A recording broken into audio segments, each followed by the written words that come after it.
अब सौंप दिया इस जीवन का सब भार तुम्हारे हाथों में। अब सौंप दिया इस जीवन का सब भार तुम्हारे हाथों में। है जीत तुम्हारे हाथों में और हार तुम्हारे तुम्हारे हाथों में और हार तुम्हारे हाथों में। अब सौंप दिया इस जीवन का।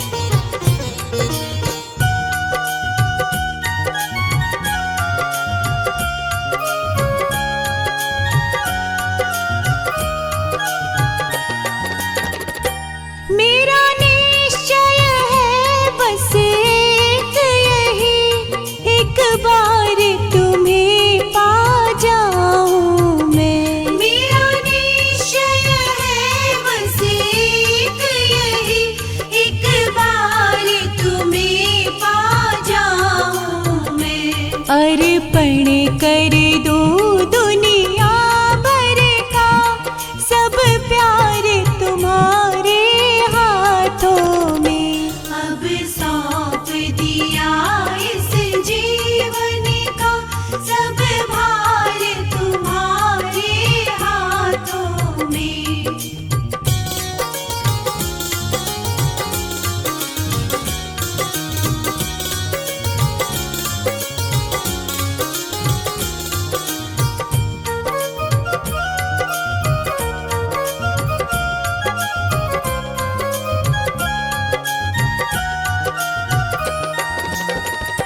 जो जग मेरा हो तो ऐसे रहो जैसे जल में कमल का फूल रहे। जो जग मेरा हो तो ऐसे रहो जैसे जल में कमल का फूल रहे। मेरे सब गुण दोष समर्पित हो करतार तुम्हारे हाथों में। अब सौंप दिया इस जीवन का सब भार तुम्हारे हाथों में।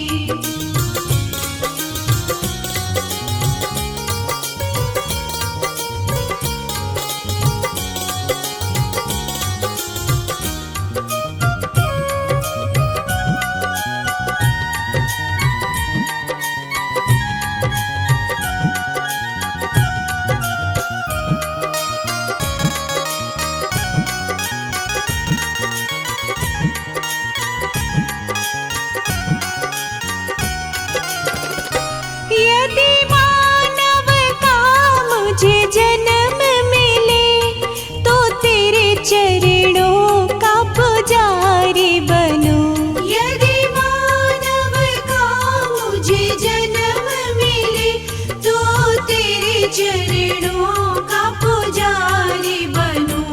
इस पूजा की एक एक रग का हो तार तुम्हारे हाथों में। अब सौंप दिया इस जीवन का सब भार तुम्हारे हाथों में।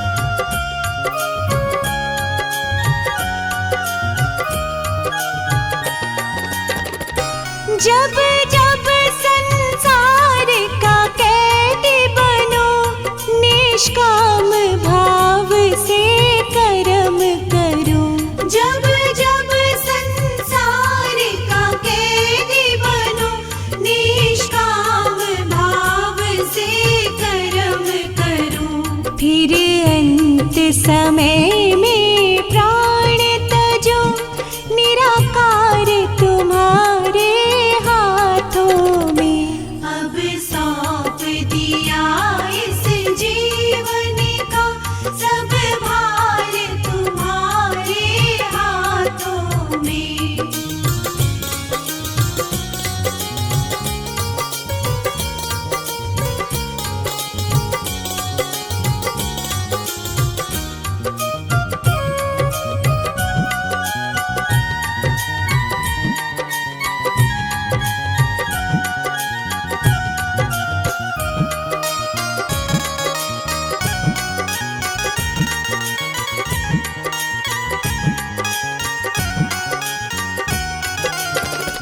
मुझ में